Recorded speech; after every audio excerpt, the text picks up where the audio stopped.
امام حسین علیہ السلام کی شہادت کے بعد جب آل رسول کو قید کر کے امام حسین علیہ السلام کے سر کو کاٹ کے نیزے پہ بلند کر کے شام کی طرف لے جایا گیا تو جہاں جہاں سے یزید کا قافلہ گزر رہا تھا لوگ پوچھ رہے تھے کہ یہ کس کا سر ہے اور یہ بیویاں کون ہیں، جس کو بھی معلوم ہوا کہ یہ رسول اللہ کا خاندان ہے تو ہر کوئی دل ہی دل میں ان ظالموں پہ لعنت کرتا رہا اور کوشش یہ تھی کہ یہ لعین ہمارے شہر نہ رکیں۔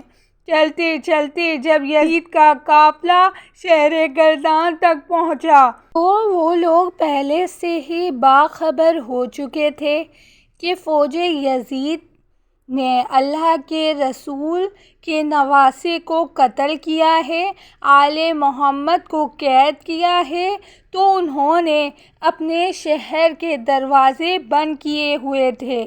قافلہ شہر کے باہر رک گیا اور درخت کے سائے میں یزید کے سپاہی سونے لگے۔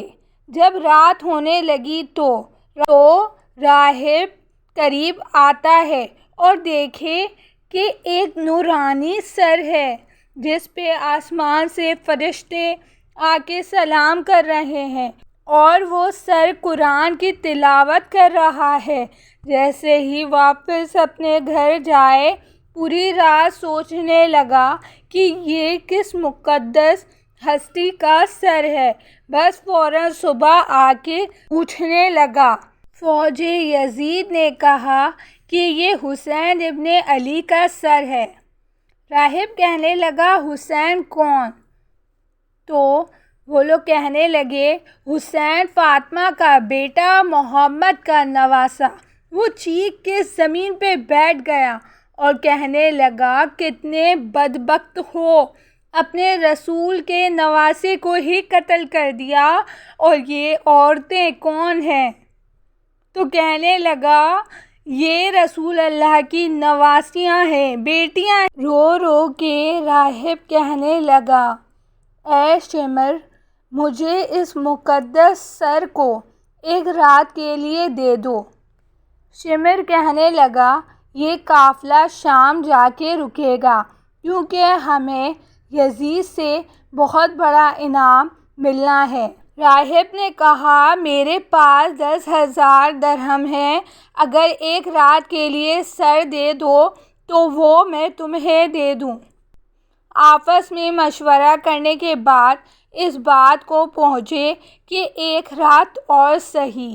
ان ظالموں کو 10,000 درہم دے کے راہب امام حسین علیہ السلام کا سر لے کے اپنے گھر آ گیا اور ایک پتھر پہ آ کے سر کو رکھا اور رونے لگا۔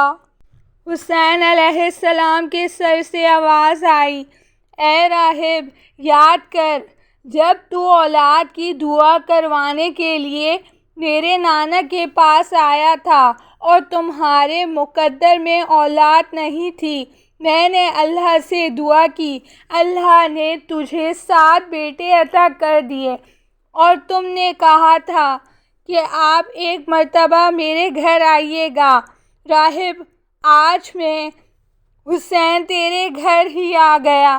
بس جیسے ہی امام حسین علیہ السلام کے سر سے یہ آواز سنی، راہب زور زور سے رونے لگا اور کہنے لگا اے میرے آقا حسین، مجھے معاف کیجیے گا، اگر مجھے معلوم ہوتا تو میں بھی آپ کے قدموں پہ قربان ہوتا۔ امام حسین علیہ السلام نے فرمایا اے راہب، اللہ کی مرضی یہ ہے، کیونکہ اللہ کا دین میرے خون سے زندہ ہونا تھا۔ پوری رات وہ مولا حسین کے سر سے گفتگو کرنے لگا۔ جب صبح کا وقت قریب آیا تو راہب نے سوچا یہ مولا حسین کا سر واپس کیسے کروں؟ تاریخ نے لکھا کہ 7 بیٹے امام حسین علیہ السلام کی دعا سے جو راہب کو ملے تھے ان میں سے ایک بیٹے کا سر قلم کر کے شمر کے پاس لے گیا۔ شمر نے جیسے ہی سر کھول کے دیکھا تو کہنے لگا، یہ حسین کا سر نہیں۔ واپس آیا، دوسرے بیٹے کا سر قلم کیا۔ انہوں نے جب وہ دیکھا تو پھر کہا، یہ حسین کا سر نہیں۔ ایسے کرتے کرتے راہب نے امام حسین علیہ السلام کے عشق میں اپنے ہاتھوں سے اپنے بیٹے قربان کر دیے۔ جب آخری بیٹے کا سر شمر نے دیکھ کے یہ کہہ دیا کہ اے راہب، تو وعدہ خلافی کر رہا ہے، اگر حسین کا سر نہیں دیا تو ہم تیرے پورے خاندان کو قتل کر دیں گے۔